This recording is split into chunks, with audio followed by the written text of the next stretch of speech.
বসিরহাটের বার্মা কলোনিতে বসবাসকারী শরণার্থীদের জমির দলিল ও রেকর্ড দেওয়ার কাজ শুরু হলো। আপনারা দেখছেন সেই বিশেষ মুহূর্তের ধারণকৃত ভিডিও চিত্র আজকের স্বরূপনগরের ক্যামেরায়। এখন শুনুন বিস্তারিত। 1964 সালে বার্মা থেকে কয়েকটি পরিবার এসে বসবাস শুরু করে বসিরহাটে।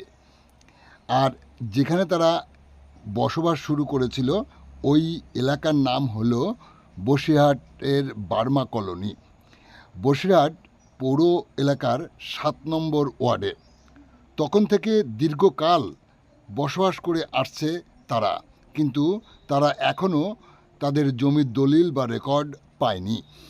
তাই বসিরহাট দক্ষিণ বিধানসভা কেন্দ্রের বিধায়ক সপ্তর্ষি ব্যানার্জির উদ্যোগে সেই কাজ এবার শুরু হলো।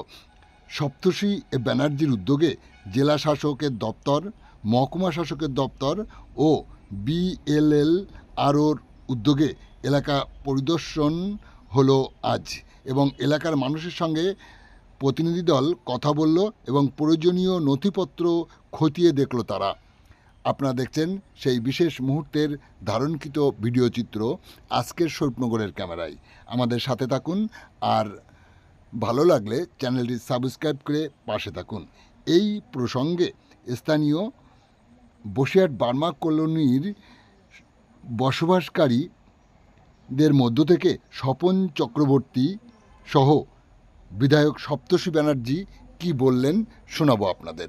যদি থাকে সেটা থাকে ওই তো একটা লোকাল আমি আপনার সবাই মিলে ওই লোক আছে না সমুদ্র রবিউলকে ডেকে নে রবিউল সরাটিকে একটাও নেই যদি থাকে তাহলে পাশে যে জমিটা খালি করছে ওটা চলে 500 মান দিব তাহলে ওই সীমানার বাইরে ওই ম্যাপের মধ্যে আমাদের ডিমার্কেশনের মধ্যে যেন থাকে না না না ওটা আমাদের আপনাদের এরিয়ার বাইরে মধ্যে ওই যে ম্যাপ করবে সেই ম্যাপের মধ্যে যেন কোনো বাইরের লোক ঢুকে না কলোনির মধ্যে ওই 44টা ফ্যামিলি থাকতে হবে ওর মধ্যে ভাগ দাও মানে ওয়ারেশন সাথে থাকতে হবে ওয়ারেশন থেকে দেওয়া যাবে ওইগুলো কি যে ভাড়া দেবে বাবার নামে ছিল তার দুই ছেলে আছে।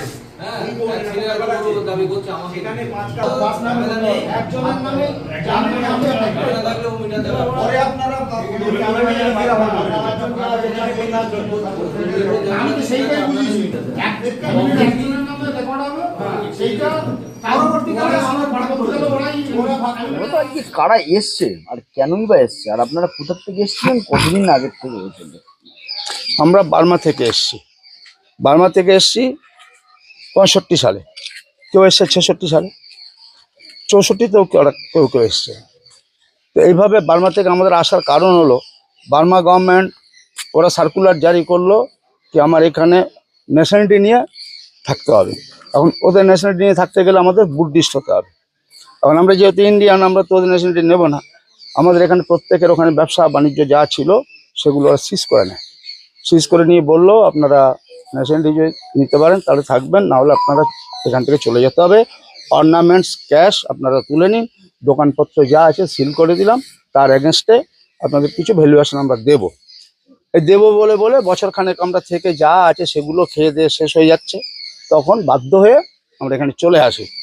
এটা ছিল নেহরুর সাথে বার্মা গভর্নমেন্টের সাথে একটা চুক্তি ভিত্তিক, আমার ইন্ডিয়ানদের আমরা নিয়ে আসবো, সেই হিসেবে আমরা আসি। সেই সময় ভারত সরকারের সাথে যে কথাটা হয়েছিল, আমি যতদূর জানি, বাবার কাছে শুনেছি বা আমাদের পূর্বপুরুষদের কাছে শুনেছি, এখানে আসলে 42 দিন সরকারি রোল নিয়ে থাকতে হবে। 42 দিন পরে একটা বিজনেস লোন দেবে। বিজনেস লোন দেওয়ার পরে 1 বছরের মধ্যে আমাদের পুনর্বাসন দেওয়ার কথা। সেই পুনর্বাসনটা আমরা পেয়েছি 68 সালে। 68 সালে আমাদের এখানে পুনর্বাসন সরকার দেয় এই জায়গাটা। এটা অন্য লোকের জায়গা ছিল, কিনে নিয়ে দেয়। আমরা সেভাবে রয়েছি, কিন্তু যে দলিলগুলো রিলিফের কাছে রয়েছে সেই দলিলগুলো আমরা পাইনি। মানে আপনাদের নামে কিছু হয় না? না, জমি মানে আমাদের আমরা রেকর্ড হয়নি। আচ্ছা, আপনি পাট্টাও পাননি? না। আর আমাদের এখানে পাট্টা বিষয়, পাট্টা তো জবরদখলকারী যারা তারা পায়। আমরা যেটা পুনর্বাসন দিয়েছে সরকার, জমি কিনে তার দলিল আছে, এই দলিল রিলিফে আছে। সেই রিলিফ অফিস থেকে কয়েকজন পেয়েছে, কয়েকজন পায়নি। ব্যালেন্সগুলো গভর্নমেন্টের ঘরে আচ্ছা, তাই পায়নি, তাদেরও তো দলিলগুলো পাওয়া দরকার। সেই জন্য আমাদের আবেদন, আমরা জানিয়েছি যে এই দলিলগুলো যাতে পাওয়া যায় আর রেকর্ড যাতে হয়। দলিল পেলে হবে না, দলিল রেকর্ড হয়নি। যার জমি ছিল তার কাছে দলিল, সেই দলিলটা ওইভাবে লেখাপড়া হয়ে কেনাকাটি হয়েছে, কিন্তু যার নামে জমি, যেমন আমার বাবার নামে জমি, আমার বাবার নামে রেকর্ড হয়নি, বা অন্য লোকের নামে জমি, তার নামে রেকর্ড হয়নি। পয়সার জন্য রেকর্ড করতে পারছে না অনেকে। রেকর্ড করতে গেলে একটা টাকার ব্যাপার আছে এত বছর পরে। বুঝতে পেরেছি, তাই কি আজকে কি হচ্ছে? তো আমরা ওনার কাছে আবেদন জানিয়েছি, আমাদের কাউন্সিলরের কাছে। কাউন্সিলর বলেছেন এমএলএর কাছে যে এই জমিটা যাতে আমরা রেকর্ডগুলো পাই সেই ব্যবস্থা করার জন্য। এখন ওনারা ওই বিএলআরও থেকে লোক এনেছেন বা অফিসার যারা আছে তাদের এনেছেন, ওনারা পরিদর্শন করে যাচ্ছেন। এখন ওরা আমাদের জানিয়ে গেছেন যে আপনারা ডিটেলসটা আমাদের দিন, কতজন ফ্যামিলি আপনাদের এই কলোনিতে আছে, এই কলোনি কতজন পরিবারের, এগুলো আমাদের ডিটেলস দিন, কতটা করে জায়গা আপনাদের সরকার দিয়েছে, তারপর আমরা আপনাদের ব্যবস্থা করার চেষ্টা করছি। এটাই। আপনার নাম? আমার নাম স্বপন চক্রবর্তী। আজকে আপনাদের বার্মা কলোনিতে বিএলআরও দপ্তরের থেকে বা জেলা শাসকের দপ্তরের থেকে লোকজন এসেছিল, কি কারণে এসেছিল এবং এরা কারা? দেখুন, নাম শুনেই প্রথমেই বুঝতে পারবেন জায়গাটার নাম বার্মা কলোনি। তো বার্মার থেকে 1964 সালে আমাদের তৎকালীন প্রধানমন্ত্রী পণ্ডিত জওহরলাল নেহরুর আমলে কিছু মানুষজন এখানে তারা শরণার্থী হয়ে আসে এবং এখানে তারা থাকা শুরু করে। সেই সময় তদানীন্তন কংগ্রেস সরকার তাদেরকে আশ্বাস এবং প্রতিশ্রুতি দিয়েছিল যে তাদের এখানে দলিল এবং স্থায়ী বন্দোবস্ত তারা করে দেবে। বহুযুগ কেটে গেছে, সরকার পরিবর্তন হয়েছে, তাদের পরিবারের সংখ্যা বেড়েছে। সেই 40-50টি পরিবার আজকে 70-80টি পরিবারে রূপান্তরিত হয়েছে। সমাজের ব্যাপ্তির পরিবর্তন হয়েছে, কিন্তু আজও তাদের কাছে তাদের ভিটে জমির কাগজে সঠিক কাগজপত্র নেই। আমরা উদ্যোগী হয়েছিলাম লোকসভা নির্বাচনের প্রাক্কালে তাদের কাছ থেকে আলোচনা করার পর তাদের সমস্যা জেনে আমার নেত্রী মাননীয় মুখ্যমন্ত্রী মমতা বন্দ্যোপাধ্যায়ের উদ্যোগে আমাদের পাট্টা বিলির যে ব্যবস্থা সারা বাংলা জুড়ে হয়েছে, ঠিক একই রকমভাবে এই মানুষজনগুলোকেও সেই পাট্টা এবং সেই নিয়মের অন্তর্ভুক্ত করে ডিএম অফিস এবং আমাদের ল্যান্ড ডিপার্টমেন্টকে আমরা জানাই। সংশ্লিষ্ট যারা আধিকারিক আছেন তারা এখানে এসেছিলেন তাদের সরজমিনে তদন্ত করার জন্য, যাতে এখানকার মানুষজনগুলো সেই তাদের যা বাড়িঘর রয়েছে তার দলিল এবং তাদের পাট্টা হাতে পান। এই বিষয়ে আমরা তাদেরকে ডেকেছিলাম। এই যে দলিল নেই বা রেকর্ড নেই, এতে তো এই মানুষগুলো তো এতদিন ধরে তারা সমস্যায় ভুগত। বহু সমস্যায় তারা ভুক্তভোগী হয়েছে, তাদের কথার মাধ্যমে আমরা জানতে পেরেছি।